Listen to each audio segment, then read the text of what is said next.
following is my review and experience with Super Mario Maker 1 and 2 shortened to SMM1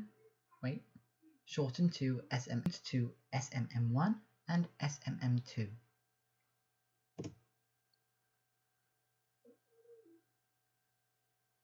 Game styles. Basically Super Mario Bros. SMB, Super Mario Bros. 3 SMB3, Super Mario World SMW, New Super Mario Bros. U NSMBU, and Super Mario 3D World SM3D World are all just reskins. Yeah, they made slight changes, but I think it would have been interesting if they actually made the game styles exactly like they were in the old games, like in Super Mario 35, where they celebrated 35 years of Mario.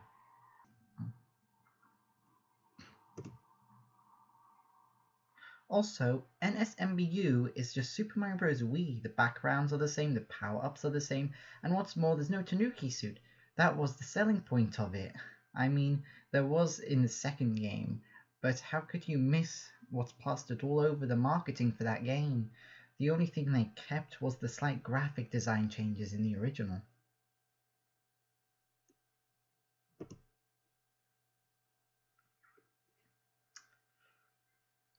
Course themes. They are interesting but limited.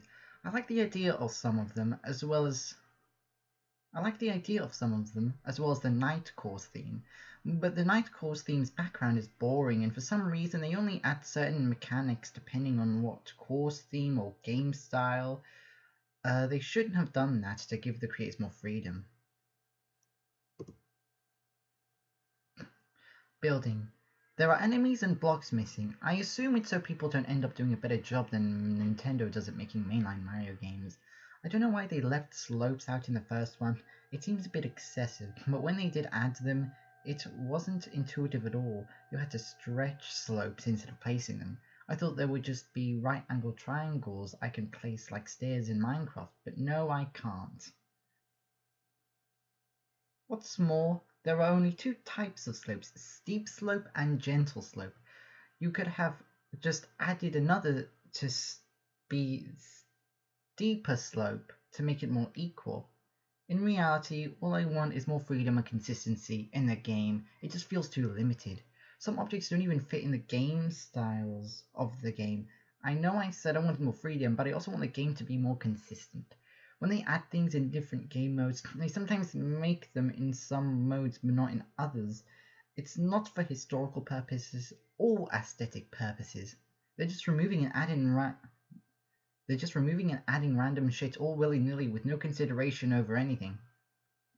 Example, they added the skewers to every mode even though in real life the skewers weren't in Super Mario Bros. Yet they didn't add the propeller mushroom to all the other modes despite them only being in New Super Mario Bros. U.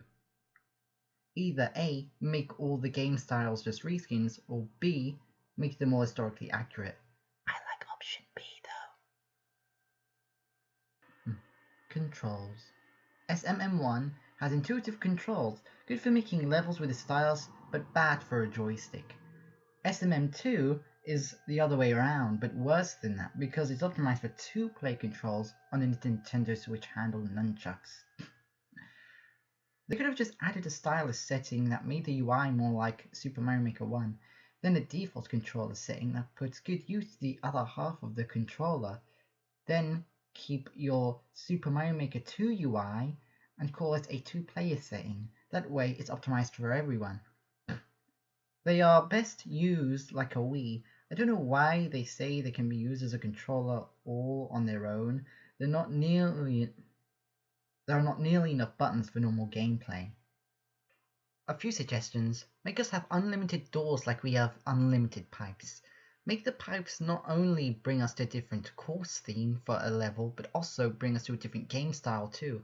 I hate how instead of updating their game or porting it to other devices, they just abandon it to make the next game.